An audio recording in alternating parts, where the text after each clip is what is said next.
நண்பர்கள் அனைவருக்கும் வணக்கம். சற்று முன் பார்த்தீங்க அப்படின்னா கடும் பதற்றம், கடும் மோதல் ஏற்பட்டிருக்கு நண்பர்களே. இந்திய ராணுவத்துக்கும் பாகிஸ்தான் ராணுவத்துக்கும் இடையே கடுமையான துப்பாக்கி சண்டை நடந்திருக்கு. இதனால பரபரப்பு தொற்றி இருக்கு. அதை பத்தி நம்ம இந்த வீடியோல தெரிஞ்சுக்கலாம். அதை தொடர்ந்தே பார்த்தீங்க அப்படின்னா பாகிஸ்தான் விமானப்படை தாக்குதல் ஒன்று நடத்தியிருக்கு. இதனால பதறி அடிச்சு ஓடி இருக்காங்க மக்கள். அப்படி என்ன நடந்துருச்சு அப்படிங்கிற தகவலையும் தெரிஞ்சுக்கலாம். அதை தொடர்ந்தே பார்த்தீங்க அப்படின்னா இந்தியா மேல மும்முனை தாக்குதல் நடத்தியிருக்காரு ட்ரம்ப் அவர்கள் அப்படிங்கிற தகவல் வெளியாயிருக்கு.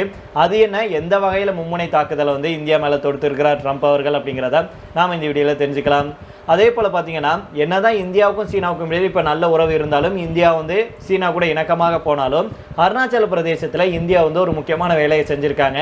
உன்னிப்பாக கண்ணில் விளக்கண்ணை விட்டுட்டு இப்போ சீனா பார்க்க ஆரம்பிச்சிருக்காங்க. அது என்ன அப்படிங்கிறதை நாம் இந்த வீடியோவில் தெரிஞ்சுக்க போகிறோம். அதுக்கு முன்னாடி நம்முடைய சேனலை சப்ஸ்கிரைப் பண்ணாமல் பார்க்குறீங்கன்னா மறக்காமல் சப்ஸ்கிரைப் பண்ணிக்கோங்க. புதுசாக நம்முடைய வீடியோ பார்த்துட்டு இருக்கீங்கன்னா கீழே இருக்கும் சப்ஸ்கிரைப் பண்ண தட்டி அந்த பெல் ஐக்கானை கிளிக் பண்ணிக்கோங்க. இந்தியாவுக்கும் பாகிஸ்தானுக்கும் இடையே போர் நிறுத்தம் கடந்த மே மாதம் 10ஆம் தேதி நடந்துச்சு. அதுக்கப்புறமா எல்லையில் அமைதி திரும்பிச்சு. இப்பேற்பட்ட சூழலில் தான் நேற்று திடீரென ஜம்மு காஷ்மீர் எல்லையில் நம்முடைய ராணுவத்துக்கும் பாகிஸ்தான் ராணுவத்துக்கும் இடையே துப்பாக்கி சண்டை நடந்திருக்கு. 2 வீரர்களுமே மாறி மாறி துப்பாக்கியால் சுட்டு கொண்ட நிலையில் அது பற்றி திடுக்கிட வைக்கும் தகவல் இப்போ நமக்கு கிடைச்சிருக்கு. ஆக்சுவலாக இந்த செய்தி நேற்றைய தினமே நான் போட வேண்டியது நண்பர்களே. நேற்று வர முடியல ஆஃபீஸ்க்கு, அதனால நான் போடலை. யாரும் பழைய செய்தி அப்படின்னு திட்ட வேண்டாம். இப்போவே நான் டிஸ்க்ளைமர் கொடுத்துட்றேன். ஜம்மு காஷ்மீருடைய பஹல்காமில் கடந்த ஏப்ரல் மாதம் பாகிஸ்தான் பயங்கரவாதிகள் நுழைந்து துப்பாக்கி சூடு நடத்தினாங்க. இதில் 26 பேர் பலியானாங்க அப்படிங்கிற நமக்கு தெரியும். இதுக்கு நம்முடைய நாடு கடுமையான பதிலடி கொடுத்தாங்க. அதாவது ஆபரேஷன் சிந்தூர் அப்படிங்கிற பெயரில் கடந்த மே மாதம் 7ஆம் தேதி பாகிஸ்தான் மேலே ஏவுகணை தாக்குதல் நடத்தப்பட்டுச்சு. இது 2 நாடுகளுக்கு இடையே போராகவும் மாறுச்சு. துல்லிய தாக்குதல் மூலமாக பாகிஸ்தானை நம்முடைய நாட்டு வீரர்கள் பந்தாடினாங்க. இதனால பாகிஸ்தான் நம்ம கிட்ட சரணடைஞ்சிச்சு. போரை நிறுத்தணும் அப்படின்னு கெஞ்சினாங்க. இதனை எடுத்து தான் மே மாதம் 10ஆம் தேதி போல போர் முடிவுக்கு வந்துச்சு. அதுக்கப்புறமா 2 நாடுகளுடைய எல்லையில அமைதி திரும்பிச்சு. இப்பேற்பட்ட சூழல்ல தான் நேற்று திடீரென எல்லையில பதற்றம் அதுவும் பெரும் பதற்றம் ஏற்பட்டிருக்கு. அதாவது ஜம்மு காஷ்மீர் இருக்கு இல்லையா, அங்கே இருக்கும் குப்வாரா நவ்காம் செக்டாரில் இருக்கும் எல்லை கட்டுப்பாட்டு கோட்டின் அருகே நம்முடைய ராணுவத்துக்கும் பாகிஸ்தான் ராணுவத்துக்கும் இடையே கடுமையான துப்பாக்கி சண்டை நடந்திருக்கு. நேற்று மாலை 6:30 மணிக்கு தொடங்கிய இந்த துப்பாக்கி சண்டை சுமார் 1 மணி நேரம் வரைக்கும் நீடிச்சிருக்கு. இந்த சண்டையில் 2 நாட்டு வீரர்களுமே மாறி மாறி துப்பாக்கியால் சுட்டு கொண்டிருக்காங்க. அதிர்ஷ்டவசமாக யாருக்கும் எந்த ஒரு காயமும் ஏற்படலை. இது தொடர்பாக ராணுவ தரப்பில் என்ன சொல்றாங்கன்னா, எல்லை கட்டுப்பாட்டு கோட்டின் அருகே 2 நாடுகளுக்கு இடையே துப்பாக்கி சண்டை நடந்துச்சு. இந்த சண்டை இது போர் நிறுத்த ஒப்பந்தத்தை மீறவில்லை அப்படின்னு தெரிவிச்சிருக்காங்க.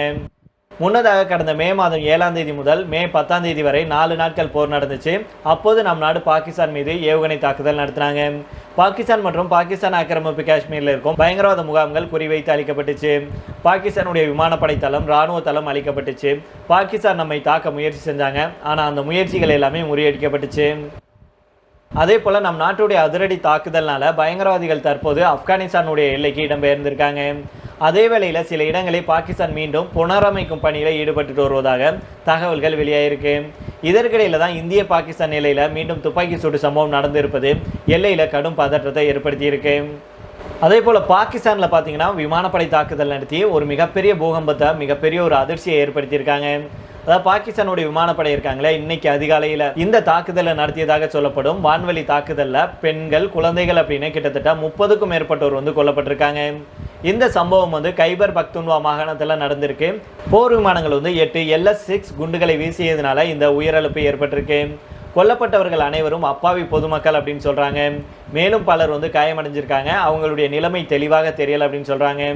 இந்த சம்பவம் திரா பள்ளத்தாக்கில் இருக்கும் மாத்ரே தாரா கிராமத்தில் அதிகாலையில் 2 மணி அளவில் நடந்திருக்கு.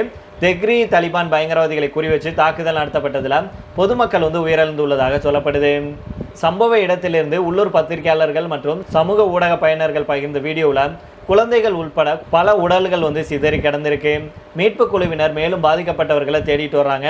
திரா பள்ளத்தாக்கு மற்றும் கைபர் பக்துன்வாவின் பிற பகுதிகளில் இதற்கு முன்னாடி பல முறை பயங்கரவாத எதிர்ப்பு நடவடிக்கைகள் எடுக்கப்பட்டிருக்கு. அப்பெல்லாம் பொதுமக்கள் உயிரிழப்புகள் ஏற்பட்டதாக செய்திகள் வந்துச்சு. அதே போல கடந்த ஜூன் மாதம் பார்த்தீங்கன்னா சர்வதேச மன்னிப்பு சபை ஒரு அறிக்கை ஒன்று வெளியிட்டாங்க. அதில் கைபர் பக்துன்வாவில் பொதுமக்கள் உயிருக்கு ஆபத்து இருப்பது கவலை அளிக்குது அப்படின்னு சொல்லியிருந்தாங்க. மேலும் இந்த பகுதியில் அடிக்கடி ட்ரோன் தாக்குதல்கள் நடப்பதாகவும் சொல்லப்பட்டிருந்துச்சு. சர்வதேச மன்னிப்பு சபை அமைப்பின் தெற்காசியாவுடைய துணை பிராந்திய இயக்குனர் இசபெல் லாஸ்லி அவர்கள் என்ன சொல்றாருன்னா, கைபர் பக்துன்வாவில் அதிகரிச்சுட்டு வரும் ட்ரோன் தாக்குதலால் பாதிக்கப்படும் பொதுமக்களுடைய உயிரையும் உடைமைகளையும் பாதுகாக்க பாகிஸ்தான் அதிகாரிகள் நடவடிக்கை எடுக்க தவறிட்டாங்க அப்படின்னு சொல்லியிருக்கிறாரு. மேலும் ஊடகங்கள் வெளியிட்ட அதிகாரப்பூர்வ புள்ளி விவரங்களின்படி கடந்த ஜனவரி மாதம் முதல் ஆகஸ்ட் மாதம் வரைக்கும் மாகாணத்தில் 605 பயங்கரவாத சம்பவங்கள் நடந்திருக்கு. இதில் 138 பொதுமக்கள் மற்றும் 79 காவலர்கள் கொல்லப்பட்டிருக்காங்க. ஜெய்ஷி முகமது மற்றும் ஹிஸ்புல் முஜாஹிதீன் போன்ற குழுக்களை சேர்ந்த பயங்கரவாதிகள் இந்த பகுதியில் புதிய தளங்களை அமைக்க முயற்சி செய்வதாக சொல்லப்படுது. இதுக்கு காரணம் ஆபரேஷன் சிந்தூர். இந்த நடவடிக்கையின் மூலம் பாகிஸ்தான் மற்றும் பாகிஸ்தான் ஆக்கிரமிப்பு காஷ்மீரில் இருந்த பல பெரிய மறைவிடங்கள் அளிக்கப்பட்டிருக்கு.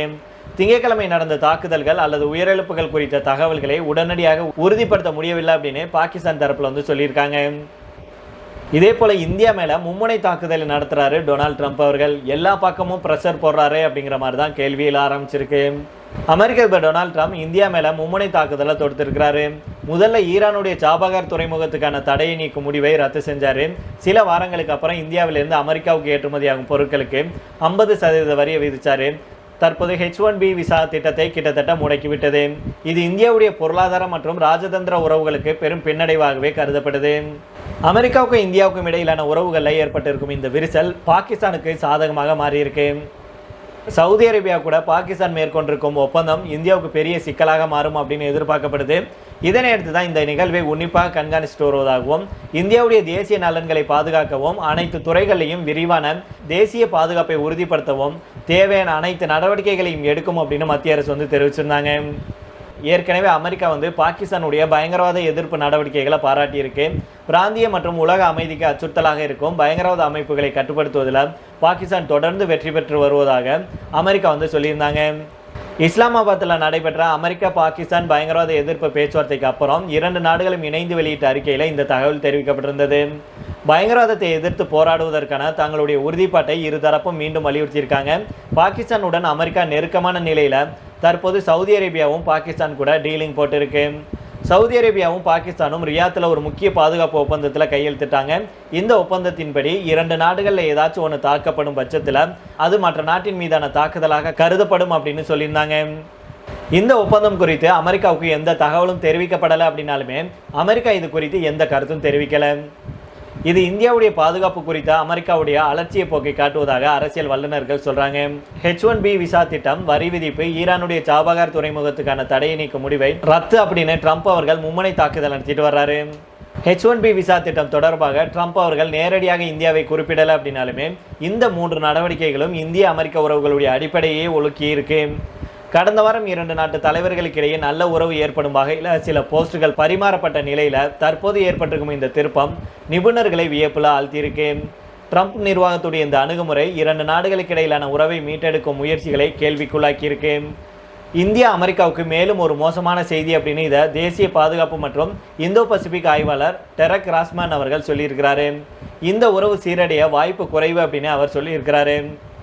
H1B விசாவில் விதிக்கப்பட்ட கட்டுப்பாடுகள் வர்த்தக ஒப்பந்தத்தில் இந்தியாவை பணிய வைப்பதற்கான ஒரு அழுத்த யுத்தி அப்படின்னு சிலர் கருதுறாங்க. இருந்தாலும் வெள்ளை மாளிகையுடைய உள் வட்டாரங்கள் இந்த 2 விஷயங்களுக்கும் தொடர்பில்லை அப்படின்னு சொல்கிறாங்க. வெளிநாட்டு நிறுவனங்களும் அமெரிக்காவுடைய பெரிய தொழில்நுட்ப நிறுவனங்களும் அமெரிக்கர்களுக்கு வேலைவாய்ப்புகளை மறுப்பதாக ட்ரம்ப்புடைய மெகா குழு தீவிரமாக நம்புறதுனால ட்ரம்ப் அவர்கள் இந்த சீர்திருத்தத்தை மேற்கொண்டிருக்காங்க அப்படின்னு சொல்கிறாங்க. அதே போல் நம்முடைய பிரதமர் மோடி அவர்கள் தன்னுடைய அமைச்சரவையில் இருக்கும் முக்கிய அமைச்சரான பியூஷ் கோயலை அமெரிக்காவுக்கு அனுப்ப இருக்கிறாரு. மத்திய வர்த்தகம் மற்றும் தொழில்துறை அமைச்சரான பியூஷ் கோயல் அவர்கள் இந்திய அமெரிக்கா இடையிலான இருதரப்பு வர்த்தக ஒப்பந்தம் குறித்து பேச்சுவார்த்தைகளை முன்னெடுத்து செல்லும் நோக்கத்தில் இன்னைக்கு அமெரிக்காவுக்கு பயணம் செய்ய இருக்கிறாரு. இந்த தகவலை மத்திய அரசுடைய அதிகாரப்பூர்வ அறிக்கையில் உறுதிப்படுத்தியிருக்காங்க. இந்திய அமெரிக்கா இடையிலான மோதலை தவிர்க்கும் விதமாக மோடி அவர்கள் பியூஷ் கோயலை அமெரிக்காவுக்கு அனுப்ப இருக்கிறாரு. இந்த சந்திப்பின் போது இரு தரப்பினரும் ஒப்பந்தத்தை எட்டுவதற்கான முயற்சிகளை தீவிரப்படுத்த ஒப்புக்கொண்டதாக வர்த்தகம் மற்றும் தொழில்துறை அமைச்சகம் வெளியிட்டுள்ள அறிக்கையில் சொல்லப்பட்டிருக்கு. அமைச்சருடைய இந்த பயணம் கடந்த மே மாதம் வாஷிங்டனில் நடைபெற்ற வர்த்தக பேச்சுவார்த்தைகளின் தொடர்ச்சியாக அமையுது. தன்னுடைய அமெரிக்க பயணத்தின் போது பியூஷ் கோயல் அவர்கள் இது தொடர்பான உயர்மட்ட குழுவுடன் அமெரிக்க அதிகாரிகளுடன் பேச்சுவார்த்தை நடத்த இருக்கிறாரு. 2 நாடுகளுக்கும் பரஸ்பர நன்மை பயக்கும் வர்த்தக ஒப்பந்தத்தை விரைவில் இறுதி செய்வதே இந்த பேச்சுவார்த்தைகளுடைய முக்கிய நோக்கம் அப்படின்னே சொல்லப்படுது. இதைத் தொடர்ந்து கடைசியாக பார்த்தோம் அப்படின்னா பிரதமர் நரேந்திர மோடி அவர்கள் இன்னைக்கு அருணாச்சல பிரதேசம், திரிபுரா மாநிலங்களுக்கு பயணம் மேற்கொள்றாரு. அருணாச்சல பிரதேசத்துடைய தலைநகர் இட்டா நகர்ல 5100 கோடி ரூபாய்க்கும் அதிக மதிப்புள்ள பல வளர்ச்சி திட்டங்களுக்கு அவர் அடிக்கல் நாட்டுறாரு. அருணாச்சல பிரதேச நிகழ்ச்சிகளுக்கு அப்புறம் திரிபுராவுக்கு சென்று பூஜை வழிபாடுகள் செஞ்சு மாதாபாரியில் இருக்கும் மாதா திரிபுரா சுந்தரி கோயில் வளாகத்தின் மேம்பாட்டு பணிகளை தொடங்கி வைக்கிறாரு பிரதமர் மோடி அவர்கள். இந்த பகுதியில் பரந்த நீராற்றலை பயன்படுத்தி நிலையான எரிசக்தி உற்பத்தியை ஊக்குவிக்கும் வகையில் பிரதமர் இட்டா நகரில் 3700 கோடி ரூபாய் மதிப்புள்ள 2 பெரிய நீர்மின் திட்டங்களுக்கு அடிக்கல் நாட்டுறாரு. அருணாச்சல பிரதேசத்துடைய சியாம் துணை படுகை பகுதியில் ஹியோ நீர்மின் திட்டம், அதாவது 240 மெகாவாட், டாடோ நீர்மின் திட்டம் 186 மெகாவாட் ஆகியவை உருவாக்கப்பட இருக்கு. தவாங்குடைய எல்லை மாவட்டத்தில் நவீன மாநாட்டு மையத்துக்கு பிரதமர் மோடி அவர்கள் அடிக்கல் நாட்டுறாங்க. 9820 அடி உயரத்தில் அமைக்கப்பட உள்ள இந்த மையம் தேசிய சர்வதேச மாநாடுகள், கலாச்சார விழாக்கள் மற்றும் கண்காட்சிகளை நடத்துவதற்கான ஒரு முக்கிய வசதியாக செயல்படும். 1500க்கும் மேற்பட்ட பிரதிநிதிகள் ஒரே நேரத்தில் பங்கேற்கும் திறன் கொண்ட இந்த மையம் உலகளாவிய தர நிலைகளை பூர்த்தி செய்வதுடன் பிராந்தியத்துடைய சுற்றுலா கலாச்சார ஆற்றலை மேம்படுத்தும் அப்படின்னு சொல்லியிருக்காங்க.